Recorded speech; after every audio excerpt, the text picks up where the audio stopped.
Just talk a little bit about growing up and knowing people. Well, first, let's start from the beginning. You said you grew up throughout Baltimore's area. Right, we're basically in Turner Station, okay, in the Baltimore area before my dad was transferred from Fort Holabird to Aberdeen, Maryland, where the book basically starts out and where it goes from. We saw your rise into prominence, especially within your career. We could see it from the outside looking in, but for you, what was that path like? Well, it's been an interesting path. I was involved in civil rights very early, as the book goes into, because my father was transferred to Aberdeen Proving Ground. The schools, unbeknownst to us, after Brown versus Board of Education, were segregated. And when he went to put me in that school, Aberdeen High School, I was denied. He went to federal court.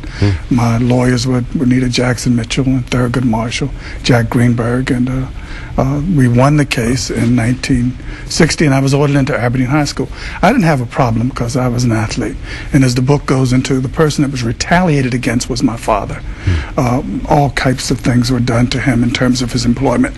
And he wasn't employed for, or wasn't promoted for 14 years. I had a chance to go to finish high school, go to Howard University, Howard Law, and come back and take his case. And this is how the book springs up. Because I take his case into the United States Court of Claims, the second highest court in the nation other than the Supreme Court of Monetary Affairs. And we went on a 4-3 decision in 1973. And he's ordered back pay.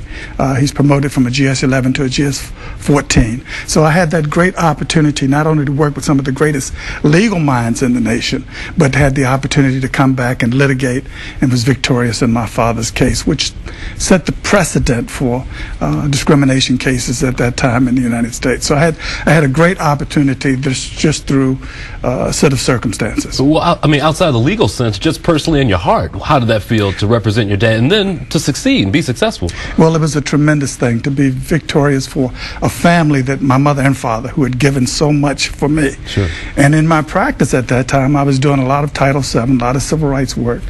And just to tell you the experience and answer your question, to go around the country or go into federal court and administrative hearings in Baltimore City, and the judges would say, Mr. Pettit, by any way are you connected with Pettit versus the United States, which was my father's case? He said, because the rules of evidence and the rules of procedure are governed by Pettit versus the United States. And I had the great honor of being able to say, yes, George D. Pettit is my father, and I was my father's lawyer. Brought your chest out a little bit. Because it set national precedent. Sure.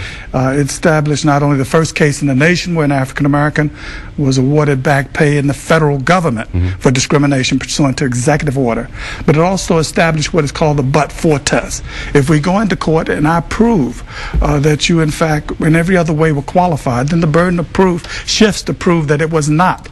But it was not race that prohibited you from being employed. So the case set a national standard, and that's what the book jumps off of. My school case, Pettit versus Board of Education of Harford County, into Pettit versus the United States. Talk about education in general. You got into Aberdeen High School, but then you pushed ahead. You went to college. You went to law school. Talk about the importance in your life, at least, and where it stood with you in your heart, since it was such a big fight to get into school. Well, to be quite honest with you, I was interested in Aberdeen High School because I wanted to play football. I was not that much into academics. My father was the driver in academics. He was an engineer who had taught calculus and all of the good stuff in college.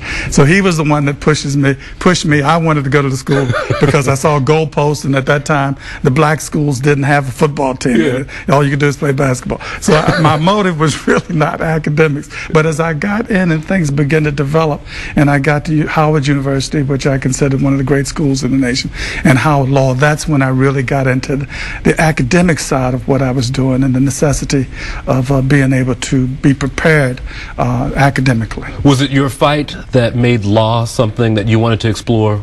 Was your dad? Well, my dad had always said anytime he was upset about what was taking place, he'd always say I should have gone on to law school. And then being surrounded by the great minds such as I said, Thurgood Marshall, Tucker Durham, Renita Jackson Mitchell, and Jack Greenberg, some of the most renowned lawyers in the nation, it sort of rubbed off on me that, hey, this is what I want to do. And through the grace of God, I was fortunate enough to be able to be prepared and come back. And that's what I've been doing for the last 40 years. 3 years before that, I was with the Small Business Administration before I came back to Baltimore. But after that, being in the struggle, sort of carrying out what I believe is my charge in terms of civil rights. What that has developed into now is a lot of police cases, which is a new avenue. And that's one of the things that the book, I wrote the book about, was sort of to warn America that we've had great successes in the area of civil rights. Sure. We've had great progress, but we can't sit on our laurels. We can't be complacent. This is a young nation, and those things can be taken back very quickly. If you look at the Voting Rights Act, if you look at the attack on affirmative action, if you look at the draconian sentences that our young African-American males are suffering and the jails being packed, we look at the unemployment situation, the economic situation. We have to be very vigilant to protect our rights and the rights that so many people died and fought for. So that is the purpose of the book, to not only as an example of my perseverance and my father and my family's, but also what we have to be aware of. And that's where the name comes from, Under Color of Law, because that is the civil rights statute that was established in 1871 after the slaves were freed. President Grant was president, and the terror that was being inflicted on African Americans in the South was unreal. He went to Congress and got the law passed, 42 SC 1983, which was the civil rights statute, which has allowed us to be protected from people, because at that time the Klan, it's called the Ku Klux Klan law. The Klan and everyone else was acting under color of law. They were acting by authority of law. They were hanging, they were lynching, they were locking up, and they were killing, basically because they were in power. Police chiefs and mayors and congressmen and people in power were acting pursuant to color of law.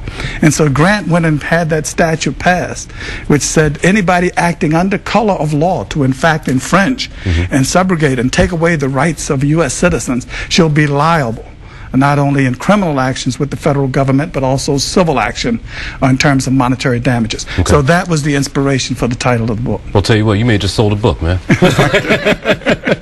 Good to meet you. I appreciate you coming out and joining us today. Thank you so much for having me. And we want you also to stick around as well. It's time to start thinking about your retirement. It's never too early. Author Gary Williams will tell us all about that when we return. Don't go away. You're watching 11 TV Hill.